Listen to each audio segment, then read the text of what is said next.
Hello students, आपका इस channel में हार्दिक स्वागत है।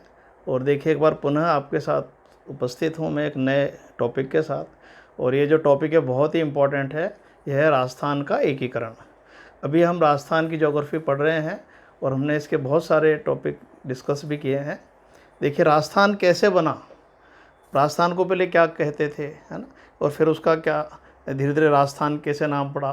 तो एक पूरा प्रोसेस है, ये एक प्रक्रिया है जिसको एकीकरण के नाम से जाना है। एकीकरण मतलब एक होना, है ना। तो आप देखिए, इसमें ये एक ऐसा टॉपिक है जो हिस्ट्री में भी आता है और ज्योग्राफी में भी आता है। तो इसमें आपको मैप के माध्यम से ज्योग्राफी के तरीके से समझाऊंगा कि कौन कौन सी रियासतों से मिलकर राजस्थान बना था, कौन कौन सी रियासतें थी, और थोड़ा ऐतिहासिक बैकग्राउंड भी बताऊंगा कि किन परिस्थितियों में जो है भारत को आज़ादी मिली और हमारी रियासतों को मिलाकर राज्यों का निर्माण किया गया। तो देखिए, चलते हैं, इसको शुरू करते हैं। देखिए, 1800 में एक अंग्रेज थे, जॉर्ज थॉमस। इन्होंने राजस्थान के लिए राजपूताना शब्द का प्रयोग किया था। तो सबसे पहले ये कई बार प्रश्न आता है कि राजपूताना शब्द का प्रयोग किसने किया था। जॉर्ज थॉमस ने 1800 में। इनके देखिए मूल पुस्तक तो नहीं मिलती है, पर इनके एक मित्र थे विलियम फ्रैंकलिन। उन्होंने एक पुस्तक लिखी थी जिसमें इस बात का उल्लेख मिलता है। इनकी पुस्तक का नाम है military memoirs, military memoirs of George Thomas. ये पुस्तक 1805 में लिखी गई थी। तो देखिए, 1800 में जॉर्ज थॉमस ने राजस्थान के लिए राजपूताना शब्द का प्रयोग किया। इसका उल्लेख विलियम फ्रैंकलिन ने अपनी पुस्तक military memoirs of George Thomas में किया, जो 1805 में लिखी गई थी। इसके बाद देखिए, वर्ष 1829 में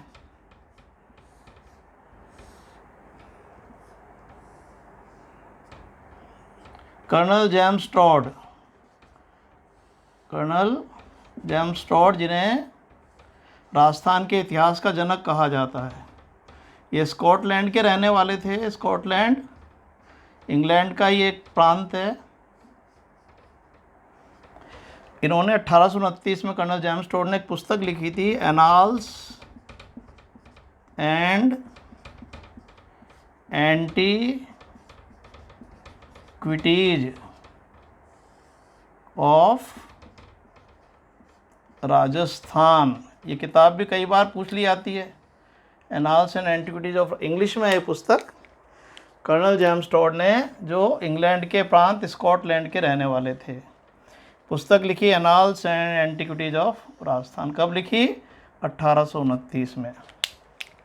और इस पुस्तक में सर्वप्रथम राजस्थान शब्द का प्रयोग किया। तो कई बार आता है राजस्थान का प्रथम प्रयोग किसने किया? कर्नल जेम्स टॉड ने किया। कब किया? 1829 में। तो देखिए, ये इंपॉर्टेंट हिस्टोरिकल फैक्ट्स हैं जो हमें राजस्थान के एकीकरण के साथ समझने पड़ते हैं। देखिए, अंग्रेज़ों का आपको पता ही है, 1600 में ईस्ट इंडिया कंपनी बनी थी और उसके बाद जो है भारत में जो है काफ़ी लंबे समय तक इन्होंने शासन किया। और राजस्थान में भी देखिए, इन्होंने अपना एक मुख्यालय स्थापित किया था 1832 में।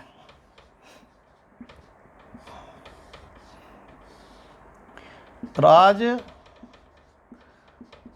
रेजिडेंसी, ये भी कई बार पूछा गया है। और इसका जो मुख्यालय था वो अजमेर था।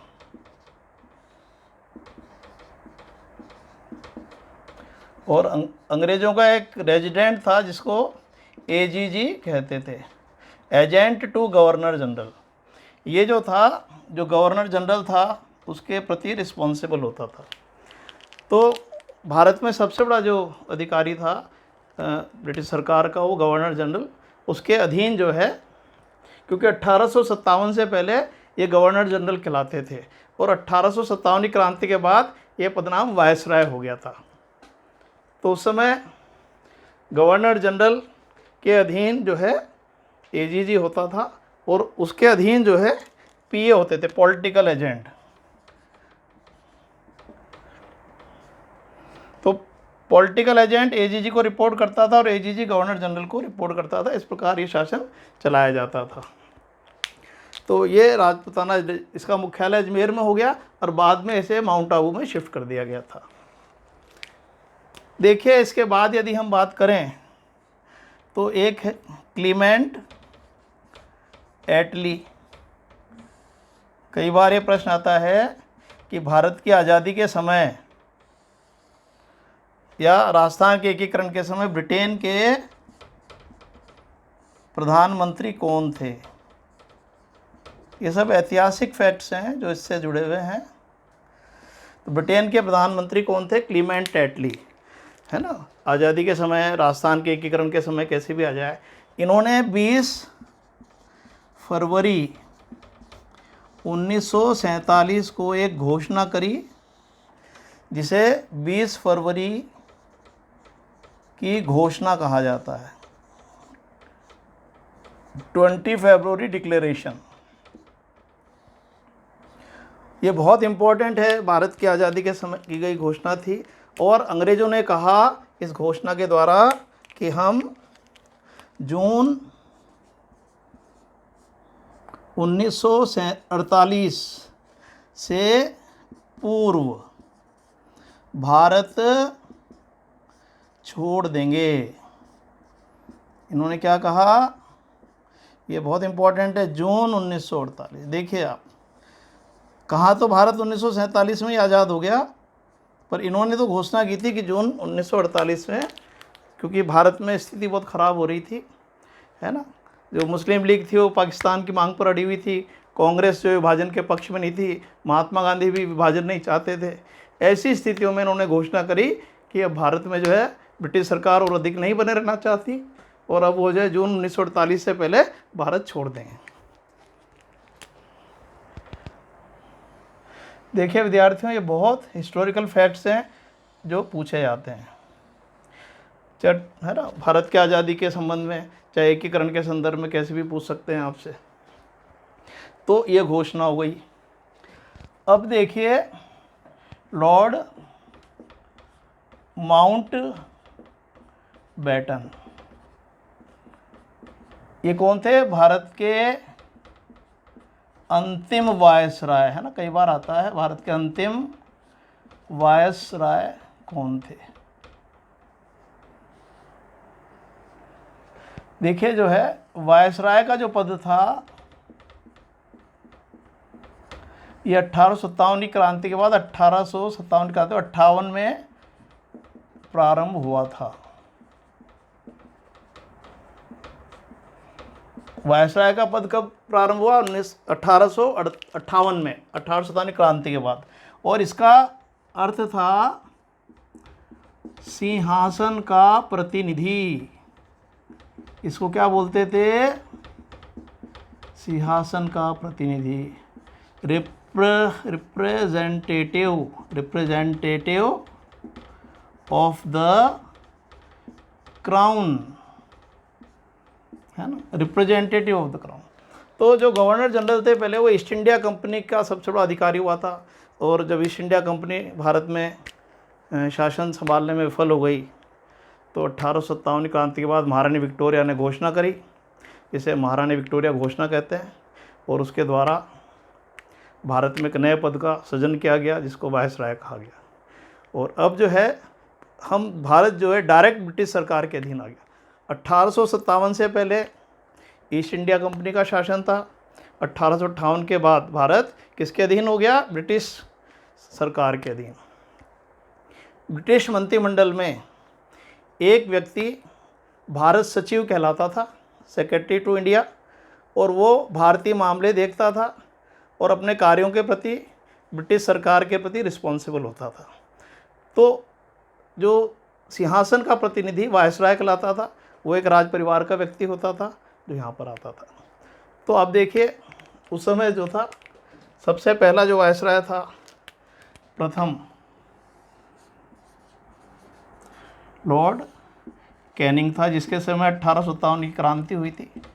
यही भारत का अंतिम गवर्नर जनरल था 1857 क्रांति से पहले, और ये 1857 क्रांति के बाद भारत का प्रथम वायसराय बना।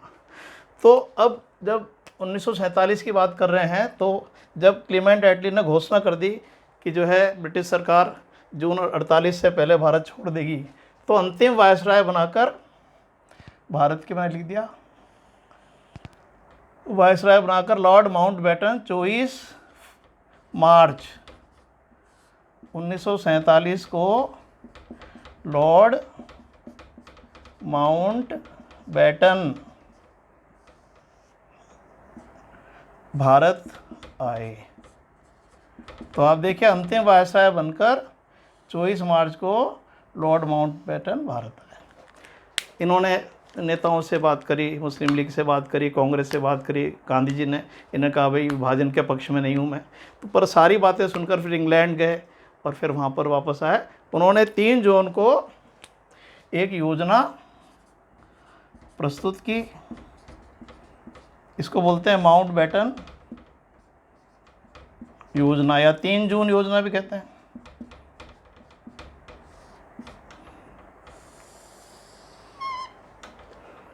तो लॉर्ड माउंटबेटन ने कह दिया कि अब देखिए, विभाजन ही एकमात्र समाधान है ना, और इसका कोई विकल्प नहीं है, इसलिए भारत पाकिस्तान का विभाजन किया जाएगा। 14 और 15 अगस्त की रात को भारत आज़ाद हो जाएगा और भारत और पाकिस्तान नामक 2 अधिराज्य बनाए जाएंगे, है ना। और एक बात जो इम्पोर्टेंट थी, जो देसी रियासतों के संदर्भ में थी, उन्होंने कहा कि देसी रियासतों को आज़ादी होगी कि या तो पाकिस्तान में शामिल हों या फिर भारत में शामिल हों, और या अपना वो स्वतंत्र अस्तित्व बनाए रख सकते हैं, वे चाहें तो अलग से भी रह सकते हैं। तो देखिए, ये एक बहुत बड़ी समस्या हो गई जब लॉर्ड माउंटबेटन ने कहा कि 15 अगस्त को भारत आज़ाद हो जाएगा, भारत और पाकिस्तान नामक 2 अधिराज्य बनाए जाएंगे, और भी बहुत सारी बातें थी, पर यहाँ रियासतों के एक रन की बात हम कर रहे हैं। तो इन्होंने क्या कहा कि जो देसी रियासतें हैं उस पर से जो है ब्रिटिश सर्वोच्चता हटा दी जाएगी, उनको ये अधिकार होगा कि वो पाकिस्तान में मिलें, चाहे भारत में मिलें या स्वतंत्र। तो ऐसी पृष्ठभूमि में आप देखिए, भारतीय स्वतंत्रता अधिनियम, भारतीय स्वतंत्रता अधिनियम 1947 जो है पारित किया गया। जब विभाजन के अलावा कोई जो है चारा नहीं बचा, तो अब जो है ये अधिनियम ब्रिटिश संसद में पारित किया गया था। ब्रिटिश संसद में पारित किया गया ये अंतिम अधिनियम था। ये देखिए, 4 जुलाई को 1947 को प्रस्तावित किया गया था,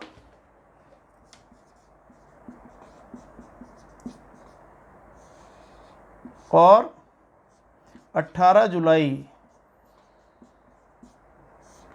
1947 को पारित हो गया।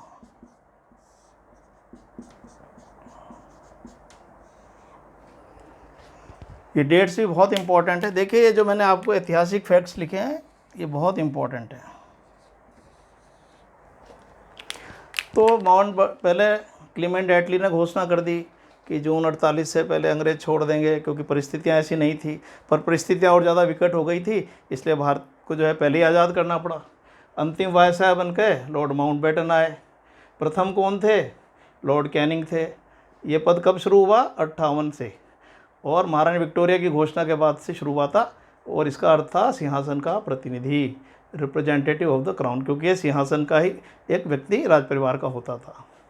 तो 24 मार्च को आए, फिर भारत में बात करी नेताओं से, इंग्लैंड गए, और फिर वापस आके अपनी योजना प्रस्तुत की, 3 जून योजना। इसके द्वारा उन्होंने कहा कि अब जो है भारत पाकिस्तान नामक 2 अधिराज्य बनाए जाएंगे, और देशी राज्यों पर से सर्वोच्चता समाप्त कर दी जाएगी, उन्हें आज़ादी होगी कि पाकिस्तान में भारत में मिले या स्वतंत्र हैं। भारतीय स्वतंत्रता अधिनियम ब्रिटिश संसद में पारित हुआ और 4 जुलाई 1970 को प्रस्तावित हुआ 47 को, और 18 जुलाई 1947 को ये पारित हो गया।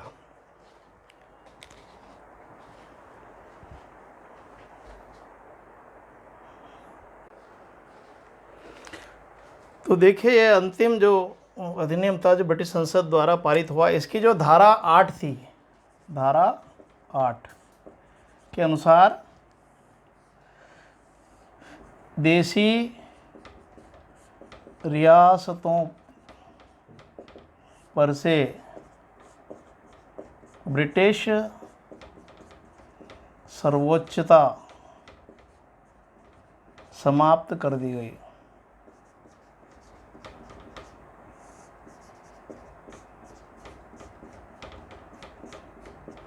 तो देखिए भारतीय स्वतंत्रता अधिनियम की धारा 8 के अनुसार जो देशी रियासतें थी उस पर से ब्रिटिश सर्वोच्चता समाप्त कर दी गई। तो अब ये देखिए ये आज़ाद हो गई, तो अब इनका जो है किस तरह से हो कि भाई ये पाकिस्तान में मिलेंगी, भारत में मिलेंगी, स्वतंत्र है। तो एक देखिए इसके लिए जो है एक जो है मंत्रालय बनाया गया, इसका नाम था रियासती मंत्रालय। रियासती मंत्रालय, सचिवालय भी कह देते हैं क्योंकि इसके सचिव को मंत्रालय, सचिवालय, रियासती मंत्रालय आ जाए, सचिवालय आ जाए। इसका जो गठन है ये कई बार डेट पूछ लेते हैं, 5 जुलाई 1947 को किया गया। अभी ये किसी कंपटीशन में आया था। तो देखिए जब 4 जुलाई को ये प्रस्तावित हो गया तो भारत में जो है इसके प्रोसेस के लिए जो है एक मंत्रालय बना दिया गया और इसका जो अध्यक्ष है सरदार वल्लभ भाई पटेल को बनाया गया।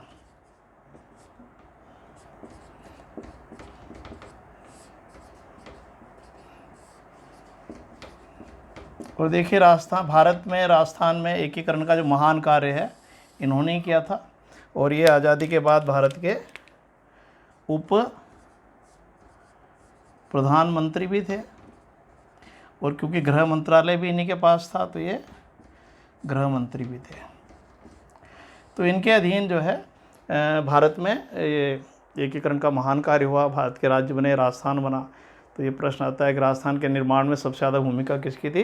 सरदार वल्लभ भाई पटेल की थी। इसको इस महान कार्य के लिए भारत का लौह पुरुष भी कहा जाता है और भारत का बिस्मार्क भी इनको कहते हैं। इसके जो सचिव थे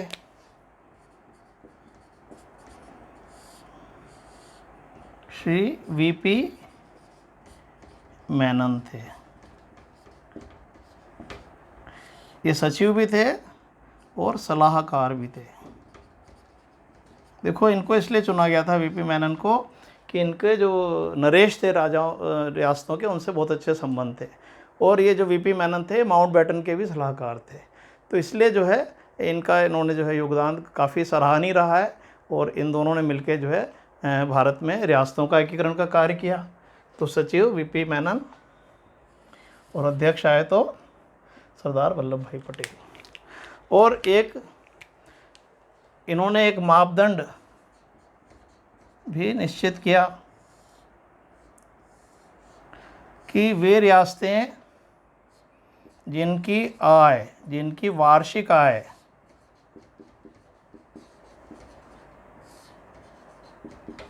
₹1 करोड़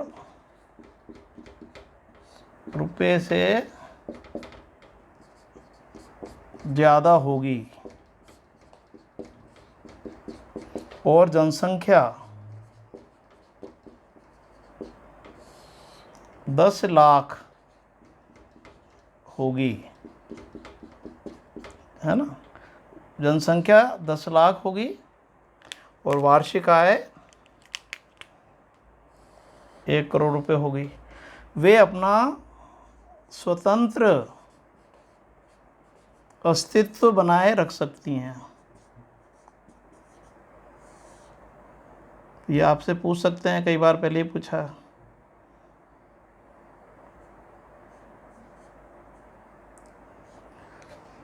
तो जो रियासत मंत्रालय में ये एक मापदंड बनाया गया कि यदि वार्षिक आय किसी की 1 करोड़ से ज़्यादा है, जनसंख्या 10 लाख से अधिक है, तो वे अपना स्वतंत्र अस्तित्व बनाए रख सकती हैं। ऐसी इस समय राजस्थान में, नॉलेज के लिए बता दूं, 4 रियासतें थी, कभी पूछ सकते हैं आपसे कौन कौन सी थी। देखिए, जयपुर, उदयपुर,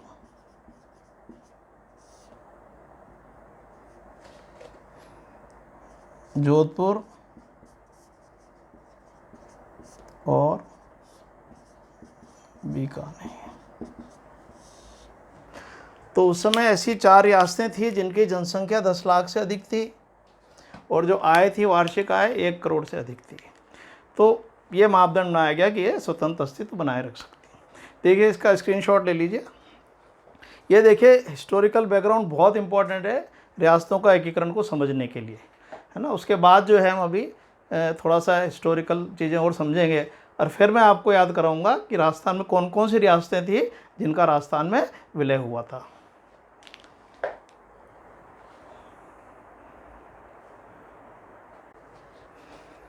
देखिए विद्यार्थियों, आपको पता है, फिर जो मैंने आपको ऐतिहासिक बैकग्राउंड बताया, तो 15 अगस्त 1947 को भारत पाकिस्तान का विभाजन हो गया और 2 अधिराज्य बन गए। तो देखिए, उस समय कौन प्रधानमंत्री था और कौन गवर्नर जनरल। ये भी एक इम्पॉर्टेंट फैक्टर जो अक्सर आया था और ये याद नहीं रहता बच्चों को, है ना। ये केवल मैं मैप पे याद करने के लिए समझा रहा हूँ और कोई बात नहीं, है ना। तो ये देखिए, रेड क्लिफ रेखा खिंच गई थी और उसके द्वारा जो है भारत पाकिस्तान का विभाजन हो गया। तो ये जो है,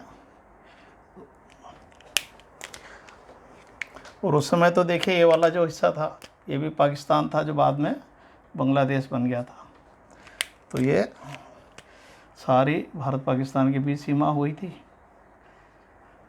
तो देखिए, जो पाकिस्तान है ना, एक भाग यहाँ था और एक भाग उस समय यहाँ पर हुआ करता था, जो वर्तमान में बांग्लादेश, और ये हो गया आपका भारत। तो देखिए, आज़ादी के बाद भारत के जो प्रथम प्रधानमंत्री थे वो तो थे श्री जवाहर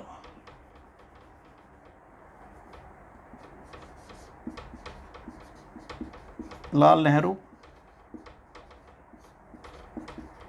और एक इम्पॉर्टेंट चीज़ जो याद करनी है वो है गवर्नर जनरल। देखिए, एक गवर्नर जनरल का पद वापस शुरू किया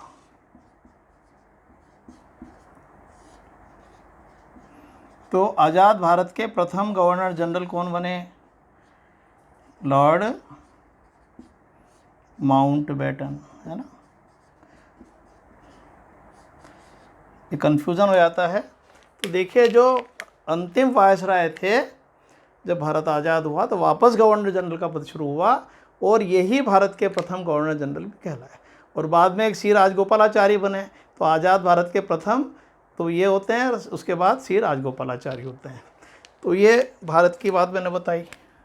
प्रथम प्रधानमंत्री जवाहरलाल नेहरू, प्रथम गवर्नर जनरल। और पाकिस्तान में देखिए,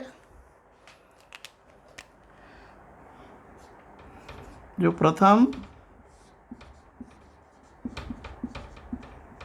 प्रधानमंत्री बने वो थे श्री लियाकत अली। श्री लियाकत अली। और जो यहाँ पर भी है गवर्नर जनरल का पद शुरू हुआ। प्रथम गवर्नर जनरल कौन बने? मोहम्मद अली जिन्ना।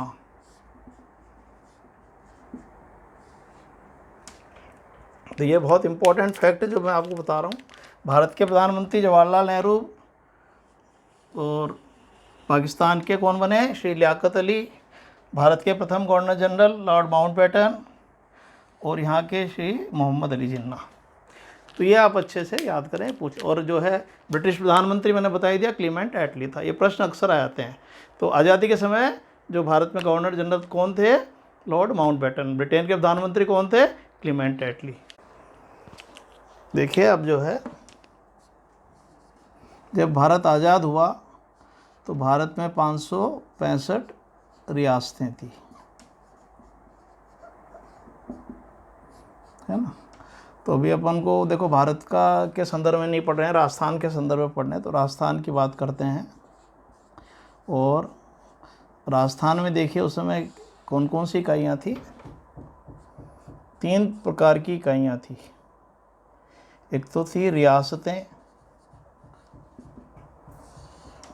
जो 19 थी, एक इकाई ठिकाने जो 3 थे,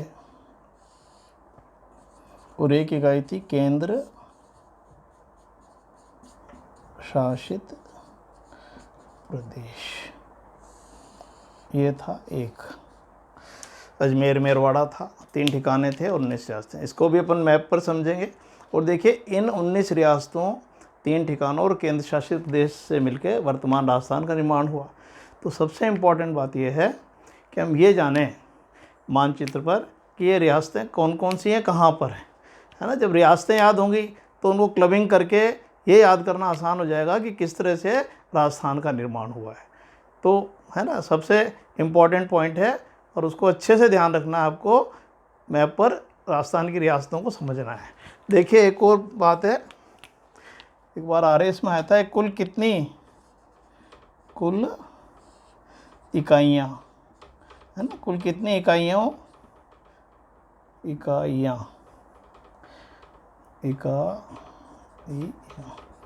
तो यह आया था कि कुल कितनी इकाइयों को मिला के वर्तमान राजस्थान का निर्माण हुआ था। तो देखिए 19, 20, 21, 22 और 23, वर्तमान राजस्थान का निर्माण 23 इकाइयों के द्वारा हुआ था। तो अब इसको हम समझते हैं मैप पर जो है कौन कौन सी रियासतें, ठिकाने और केंद्र शासित प्रदेश है ना।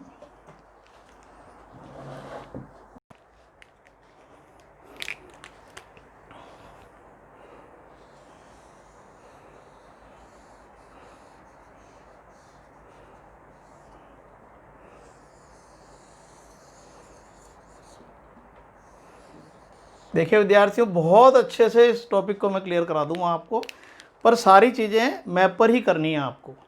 देखिए पहले मैंने 33 ज़िले याद कराए थे, उसके बाद सारी चीज़ें अपन ने पढ़ी तो बहुत अच्छी समझ में आ गई। अब यहाँ पर सबसे पहले हमें रियासतें देखनी है कि कौन कौन सी है, वो कंठस्थ याद हो जानी चाहिए।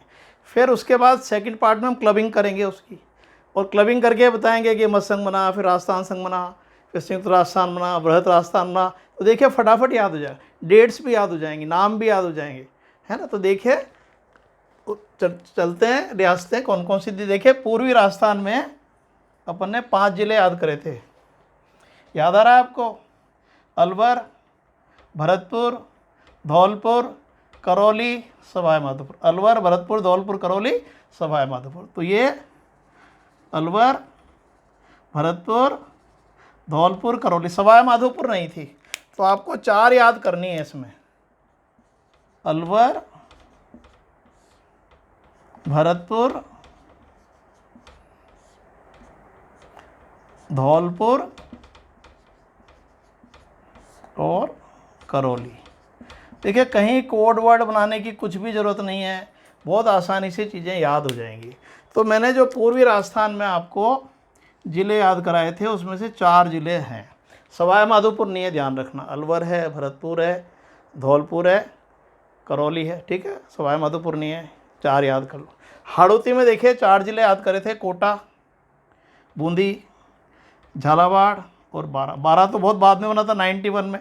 तो यहाँ पर 3 रियासतें, हाड़ौती की 3, कोटा, बूंदी और झालावाड़। कोटा, बूंदी और झालावाड़। तो ये हो गया बूंदी, कोटा और ये हो गई झालावाड़। देखिए सब बढ़िया याद कराऊंगा कि आप कभी भी नहीं भूलेंगे, पर करना यह है कि आपको इसको समझना है अच्छी तरह, है ना। कोई भी चीज़ देखें विश्वास के साथ आप करें, है ना, अविश्वास नहीं रखें, है ना। ये समझे भाई अगर आपको पढ़ना है तो विश्वास के साथ पढ़ें, नहीं पढ़ना है तो नहीं पढ़ें, है ना। विश्वास अगर आपका नहीं है तो कोई पढ़ने से फ़ायदा नहीं होगा। मैं विश्वास के साथ कहता हूँ ये टॉपिक इतना अच्छा क्लियर कराऊंगा कि कभी भी आप नहीं भूलेंगे। तो देखिए कितनी हो गई, 4 इधर हो गई, 3 इधर हो गई हाड़ौती की, कितनी हो गई 7, 19 याद करनी है हमें। रियासतें कितनी हैं 19, ठिकाने 3, और सब देखिए मैप पे याद कराऊंगा आपको। अब देखिए दक्षिण की बात चलें। दक्षिण में मैंने याद आ रहा हो आपको, तो मैंने 7 जिले याद कराए थे, डूंगरपुर, बांसवाड़ा, उदयपुर, चित्तौड़, प्रतापगढ़, राजसमंद, भीलवाड़ा। डूंगरपुर, बांसवाड़ा, उदयपुर, चित्तौड़, प्रतापगढ़, राजसमंद, भीलवाड़ा। तो ये दक्षिण राजस्थान में से आपको यहाँ पर जो मिलेंगी 5 रियासतें मिलेंगी। देखिए कौन कौन सी हैं। देखिए डूंगरपुर, बांसवाड़ा है, उदयपुर और चित्तौड़ नहीं थी, क्या थी, प्रतापगढ़ थी। और एक यहाँ भीलवाड़ा है, यहाँ पर क्या है, शाहपुरा। उस समय शाहपुरा एक रियासत थी। तो दक्षिण राजस्थान में कितनी है, 5। देखो इस तरीके से याद कर लो, कभी भी गलत नहीं होगा। तो ये तो हो गई शाहपुरा। शाहपुरा कहाँ है, जहाँ भीलवाड़ा था। ये हो गया उदयपुर। देखो यही सबसे इम्पोर्टेंट है, अगर ये याद नहीं होगा तो फिर दिक्कत आएगी। ये प्रतापगढ़ हो गया, ये बांसवाड़ा हो गया, और ये हो गया डूंगरपुर। कई जगह मैं देखता हूँ बच्चों को कोड वगैरह याद कराते हैं, तो देखिए कोड की ज़रूरत नहीं है, आप मूल रूप से याद करें ना। कोड बनाए पर ऐसा बनाए जब ज़रूरत हो, ये तो वैसे ही याद हो रहा है। तो दक्षिण राजस्थान में 5, 3 8 और 4 12 हो गई। तो दक्षिण में क्या क्या याद करनी है, डूंगरपुर, बांसवाड़ा, उदयपुर, प्रतापगढ़, ये चारों, और इधर भीलवाड़ा की जगह शाहपुरा। देखो विद्यार्थियों, अगर ये याद हो गया ना तो सारा एकीकरण याद हो जाएगा, एक एक चीज़ याद हो जाएगी। इसलिए सबसे ज़्यादा ध्यान इस पे दो, घर पर बैठ के अपना कॉपी पे बार बार इनको याद करें। मेरा इसका स्क्रीनशॉट ले लेना और इस पे से याद कर लेना। पूर्वी राजस्थान की अलवर, भरतपुर, धौलपुर, करौली है ना। हाड़ौती की कोटा, बूंदी, झालावाड़। दक्षिण में डूंगरपुर, बांसवाड़ा हमेशा साथ ही रहते हैं। उदयपुर, चित्तौड़ की जगह प्रतापगढ़ यहाँ पर है, वो नहीं है, और एक शाहपुरा। अब देखिए और कौन सी, अब देखिए पश्चिम की एक साथ याद करा देता हूँ आपको। देखिए जो पश्चिमी राजस्थान है ना, इस तरह से इसमें 4 याद करेंगे। पश्चिमी, जो वर्तमान का पश्चिमी राजस्थान है। फिर तो देखो क्लबिंग करनी है उसके बाद। तो कौन कौन सी थी, देखिए यहाँ पर है जोधपुर, यहाँ पर है इधर सिरोही है ना, यहाँ पर जहाँ रावली के यहाँ पर जैसलमेर और बीकानेर। 4 याद करनी है आपको।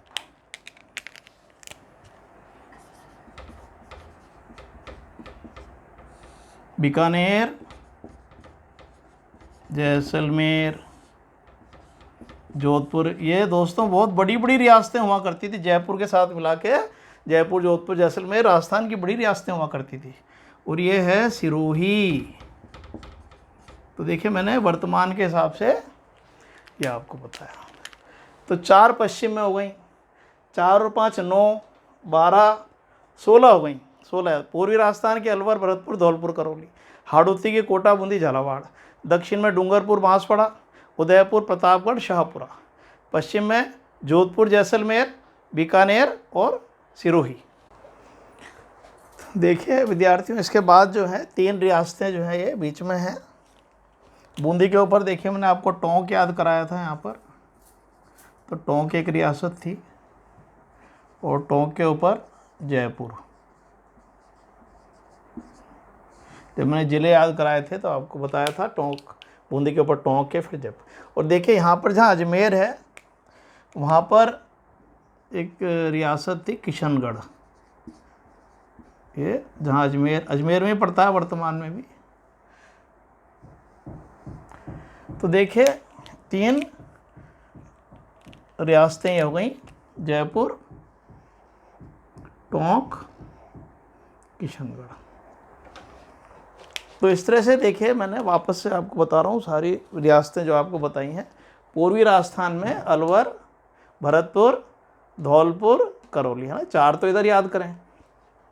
हाड़ौती में 3 बताई, कोटा, बूंदी, झालावाड़। कोटा, बूंदी, झालावाड़। दक्षिण राजस्थान में 5 याद कराई हैं, डूंगरपुर, बांसवाड़ा, उदयपुर, प्रतापगढ़, शाहपुरा। पश्चिम में 4 याद कराई, 2 बॉर्डर डिस्ट्रिक्ट हैं, बीकानेर और जैसलमेर। इसके अलावा जोधपुर, सिरोही, ठीक है। और बीच में 3 हो गई, जयपुर, टोंक, किशनगढ़। जयपुर, टोंक, किशनगढ़। तो देखिए, तो रियासतें हो गई। अब देखिए ठिकाने, 3 ठिकाने थे।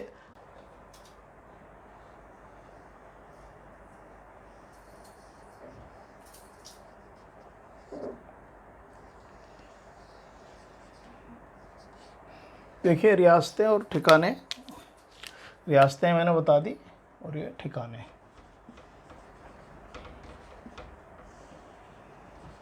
तीन ठिकाने थे।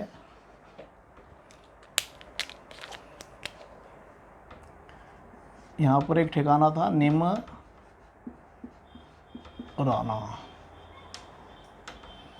एक ठिकाना इधर था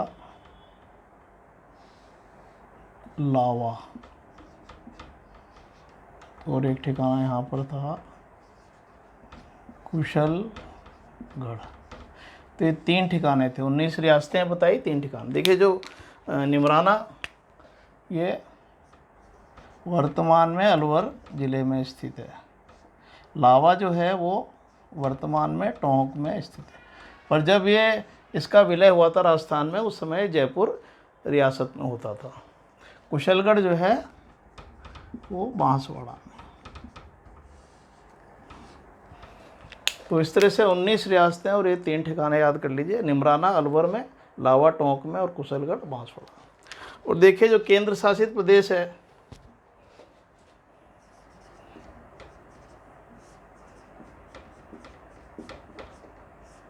वो आपको पता है एक ही है, जो मैंने पहले भी बताया।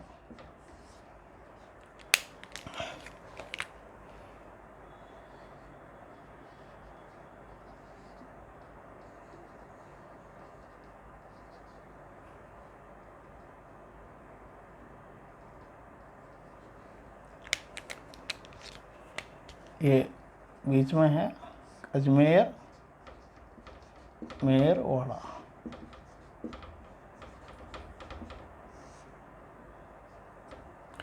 इसको चीफ शिप भी कहा जाता था। चीफ, जो अंग्रेजों द्वारा जो केंद्र शासित प्रदेश होते थे, उसको चीफ शिप भी कहा जाता। एक बार ये पूछा गया था राजस्थान में चीफ शिप कौन सी थी, अजमेर, मेरवाड़ा। तो देखिए विद्यार्थियों, 19 रियासतों 3 ठिकानों, 19 रियासतों 3 ठिकानों और केंद्र शासित प्रदेश एक, अजमेर मेरवाड़ा को मिला के वर्तमान राजस्थान बना था। देखिए इसको मैप में देख लें एक बार।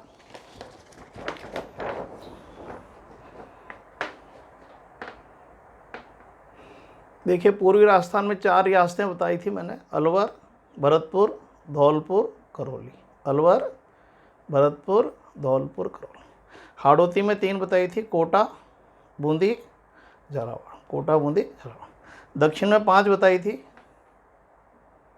डूंगरपुर, बांसवाड़ा, उदयपुर, प्रतापगढ़। डूंगरपुर, बांसवाड़ा, उदयपुर, प्रतापगढ़, और ये भीलवाड़ा में यहाँ शाहपुरा। तो ये 5 यहाँ पर थी, 3 यहाँ हो गई, 4 ये हो गई। और पश्चिम में 4 बताई थी, बीकानेर, जैसलमेर, जोधपुर, बीकानेर, जैसलमेर, जोधपुर और सिरोही। और ये देखिए बीच में 3 बताई थी, जयपुर, टोंक, और टोंक के बराबर में अजमेर में क्या है, किशनगढ़।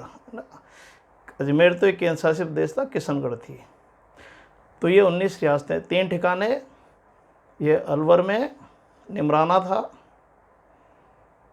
टोंक में लावा, बांसवाड़ा में कुशलगढ़, और ये अजमेर केंद्र शासित प्रदेश था। इसका एक स्क्रीनशॉट ले लीजिए आप।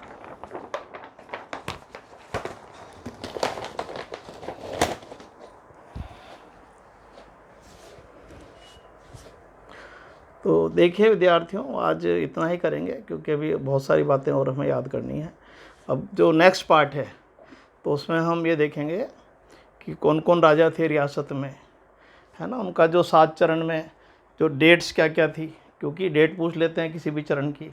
नामकरण अलग अलग हैं 7 चरण के, तो नाम सबसे इम्पोर्टेंट है, क्रमबद्धता से नाम याद होने चाहिए, तारीख याद होनी चाहिए, है ना, कौन कौन सी रियासतें थी, ठिकाने थे, केंद्र शासित प्रदेश याद कर लिया आपने। और फिर जब क्लबिंग करके हम चीज़ों को समझेंगे तो एकीकरण बहुत अच्छा समझ में आएगा। तो आज तो इतना ही, और मिलते हैं अब नेक्स्ट वीडियो में। Thank you.